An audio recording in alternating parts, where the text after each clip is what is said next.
not as loud as I dress. And I rarely sound as bold as how I can move. This odd combination of flair and reserve developed from the same source, my mother, Laura. Laura is quite charming in public. Her friendly, outgoing persona always paired so well with this toothy Cheshire cat grin. At home, she had the same flair. Mostly what flared was her temper. And no matter how well I tiptoed around her demands, I couldn't cross that landmine of a house unscathed. There was no rhyme or reason to her explosions. By about second grade, I knew that the less I said, the less I did, the less I showed any sign of existing, the less likely it was that she would snap at me again. Basically, she trained me to try to not exist. I gradually developed a morbid infatuation with this idea of not existing. Throughout grade school, my refusal to speak or even to smile for a camera were the first indications of a developing depression.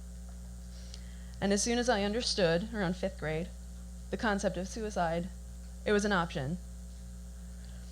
In high school, I missed out on a lot. I feared the embarrassment of tripping over my words in front of peers, so I didn't risk speaking. Ill-equipped to socialize, I had few friends, thus few chances to leave the house. The times I did have a chance for a sleepover or bonfire, she wouldn't let me go. Well, why not? Megan's parents will be there. Laura barked her usual reply. Because I said so. Sophomore year, Dad moved out and filed for divorce, and I was alone with her full time. One special day, I forgot to do the dishes before Laura came home. Her audibly enhanced lecture on this continued longer than usual, and I interrupted her. "Why does it matter?" I whispered. She paused, only to fill every inch of her lungs. The sound that ensued was no dog whistle and not nails on a chalkboard. I felt that sound, far worse than I could hear it. I stiffened, paralyzed by fear. I might as well have been struck by lightning. But this lightning struck from the inside, deeper than bone, and it extended to every atom on the surface of my skin. I wanted to completely disappear, but I was frozen, because to move, speak, exist in any way might make it even worse. Her only coherent words were startlingly sharp. "Get out, pack a bag, go to your dad's house, get out of this house, get out now." I swiftly packed and waited for my dad to finally come back and rescue me. I started towards the front door with my suitcase after I heard him come in. Next, I hear Laura completely 180. "She's not going anywhere. You need to leave." He attempted to reason with her, a language she did not understand. Next, she called the police, saying we had a family dispute out of control. When the cop arrived, Laura 180'd again and spoke at a normal volume for the first time all night. She flashed that Cheshire cat grin. So the cop saw nothing wrong, and even appeared bored as he left. My heart sank in my chest, and I snuck out the garage door, leaving my suitcase behind, and I strolled down our unlit road. Dad drove after me and took me back. That ride was deafeningly quiet. The next morning, I got ready for school in record time. I would have to creep to the car in the garage undetected to avoid a rerun of the previous night. Laura was a light sleeper, and it was anyone else's fault except hers if she woke up too early. So I could move like the Jurassic Park T-Rex was breathing down my neck. Just don't let it see movement. I easily navigated the carpeted hallway between my room and the sliding pocket door near the garage. but that 2-ton, creaky ass, wooden pocket door stared directly at hers across the hallway. Wedging my fingers between the door and its frame, I started to pull it open. You need a great deal of patience to open a door that slow when your heart is beating that fast. I slid through the opening and squeezed my backpack out behind me. The door to the garage, still no more than 4 feet from Laura's room, was locked. No matter how slowly you turn a lock, I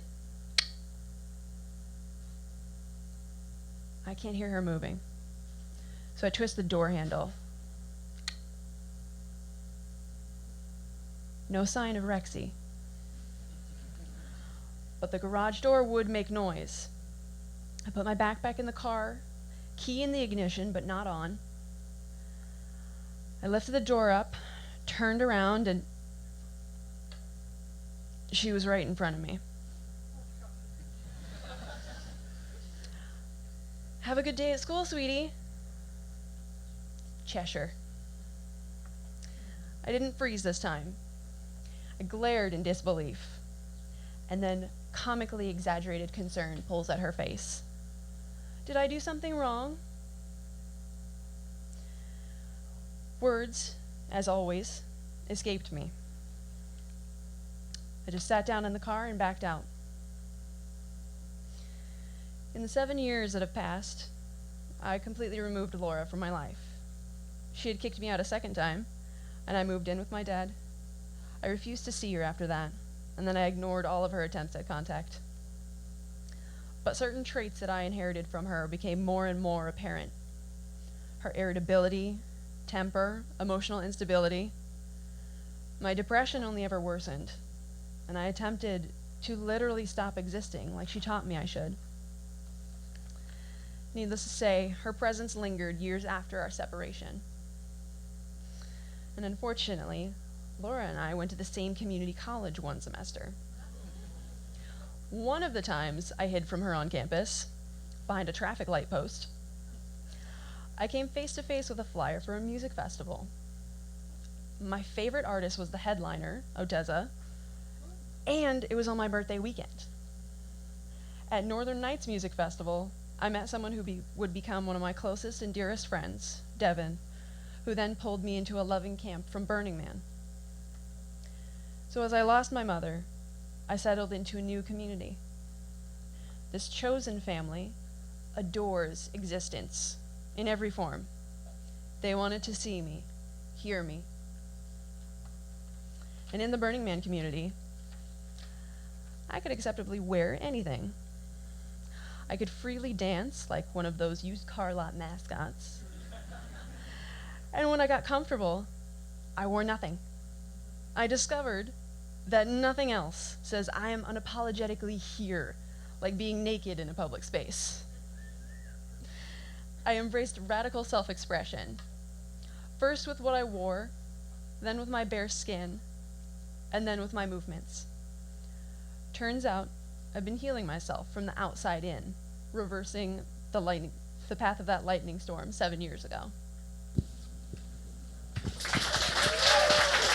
Katie Alioto.